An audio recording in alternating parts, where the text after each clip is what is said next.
Joining me now, I have political commentator Chris Cillizza, host of So What with Chris Cillizza on YouTube. Okay, so Chris, I mean, the countdown clock is on, 7 days here. What are you looking out for most in this final stretch? What's on your radar? Well, you stole my thunder with that great segment before, Markie, because Oh, I would so say sorry, Pennsylvania. sir. You know, people always ask me, okay, well, what's the one state that we really need to watch for? And look, you can make the map add up to 270 electoral votes for Kamala Harris without Pennsylvania. But man, it's tough. It's going to be tricky. And you can make it add up for Donald Trump without Pennsylvania, but it's slightly less tough, but still really tough. So I just keep coming back to that. It just seems to me that if you told me a week from now, you said Donald Trump wins Pennsylvania, I'm going to tell you, golly, I think he probably wins the presidency. And same thing for Kamala Harris. That I just continue to look at that. The chart you showed earlier about their visits, the number that in swing states, the number that jumped out to me is just how many times they've both been in Pennsylvania, which to me 40 combined, Pennsylvania and Michigan. Yeah. Yes, it's a lot. And it just speaks to how important I think both campaigns understand that state is to them. Yeah. Well, so sorry for being the stealer of your thunder, Chris. Never intentional.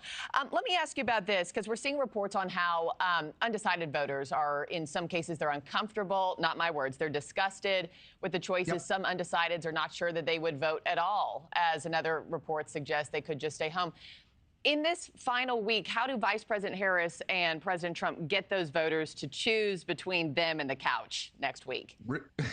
Really hard. Always hard to win a fight with your couch. I think that, look, if you don't want to overgeneralize, Markie, but I do think if you're thinking about, okay, who's left that's undecided, it's a lot of Republican women who voted for Nikki Haley who do not like Donald Trump personally, but prefer his policies and Republican policies to Democratic ones. So the question is, how do you court those voters if you're the two candidates?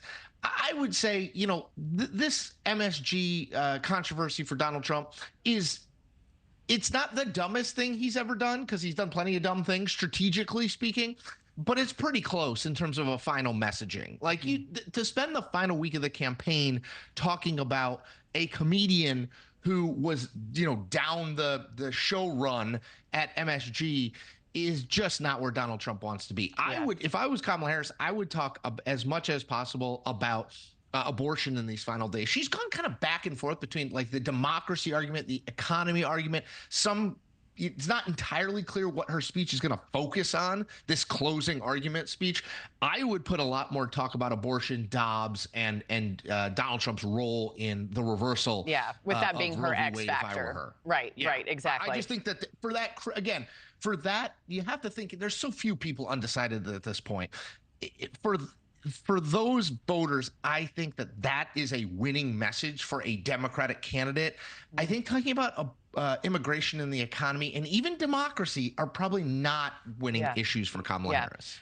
Chris, while I still have you, I wanted to get your take on the Washington Post endorsement story, because you worked there for a decade, right? You had overlap with Bezos, am I correct? I did. Yeah. Well, so your phone must be blowing, off the hook this week. What are your thoughts there? What are inside sources telling you about the fallout? So the first thing to note, look, I worked there for, Mark, I think it was actually more, it's like 11 years, I think, if I go back and think about it. People don't understand that the editorial board at these organizations, particularly the Washington Post, they don't have any interaction with the regular reporters. I was just a political reporter there. I never interacted with the people on the editorial board. They never asked what I thought. I never went over and talked to them about it. So they're separate entities, and I think it's important to note that. Now, that said, I don't think editorial boards do anything. I think they're antiquated. I think you should get rid of them. But if you have one, which the Washington Post does, it's kind of hard 11 days out from the election to say, yeah, we're not going to be endorsing. Like, if you want to say that 18 months out for the election, if you're out for the election, even 6 months out from the election, I'm okay with it. The problem is Jeff Bezos is saying, well, we shouldn't get involved with endorsing candidates. I actually agree with him. The problem is when you do it this close to an election, it certainly has the appearance as though you are protecting your broader business interests. You're sort of, you're hedging against the possibility of a vengeful President Trump. And he has to understand that. And Thanks for watching, everybody. Go to joinnn.com to find NewsNation on your television provider. Also, don't forget to click that red subscribe button below to get more of NewsNation's fact-driven, unbiased coverage.